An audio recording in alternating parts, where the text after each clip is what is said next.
It's Friday evening. You close your laptop, walk out the door, and take a deep breath. The next 48 hours belong entirely to you. No bosses, no alarms, no obligations. You call it the weekend. You think of it as your ultimate freedom. But your free time isn't actually yours. It never was.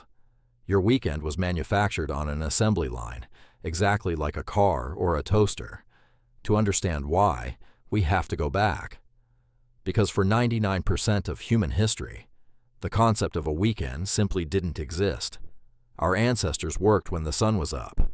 They stopped when the sun went down. The seasons dictated the rhythm, not a clock. But then came the machines. The Industrial Revolution changed the equation overnight. Machines didn't need to sleep. Therefore, the owners decided, neither should you. By the late 1800s, factory workers were pulling 14-hour shifts, 7 days a week.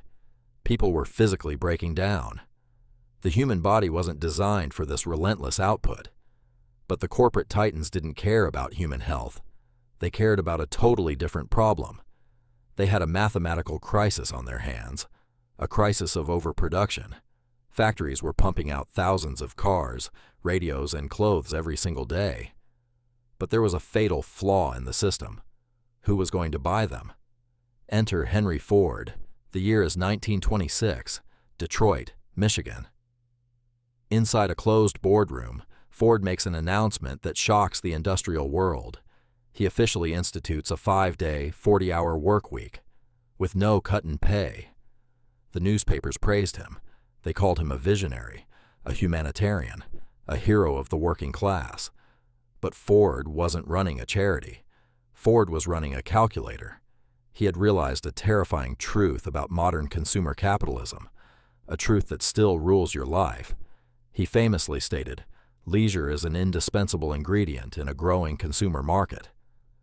Think about it. A worker who spends 14 hours a day on an assembly line is exhausted. When they go home, they don't buy a car. They don't buy nice clothes. They just sleep. Dead, tired people are terrible consumers.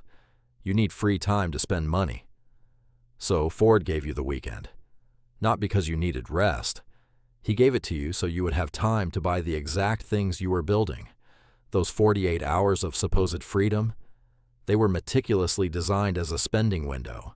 Just look at what you actually do on a typical Saturday. You fill up your car with gas. You drive to a shopping center. You buy a coffee that costs 5 times what it should. You pay for entertainment. You order food on an app. You browse online stores while lying in bed.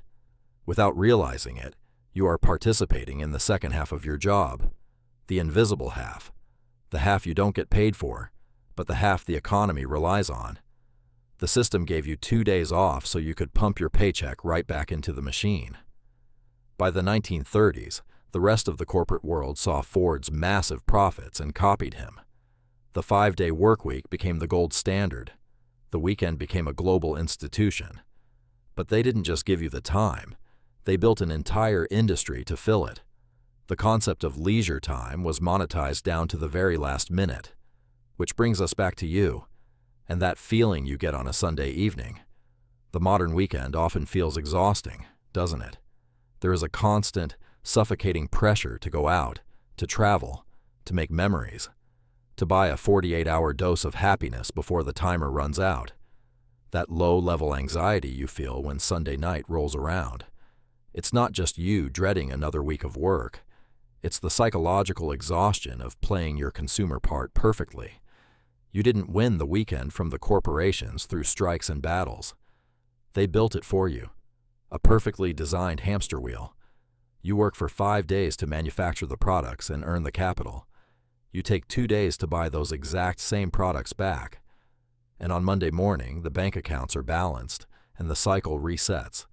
So tonight, when you celebrate the arrival of Friday, when you take that deep breath and think you are finally free, remember the math. You aren't clocking out. You're just changing shifts.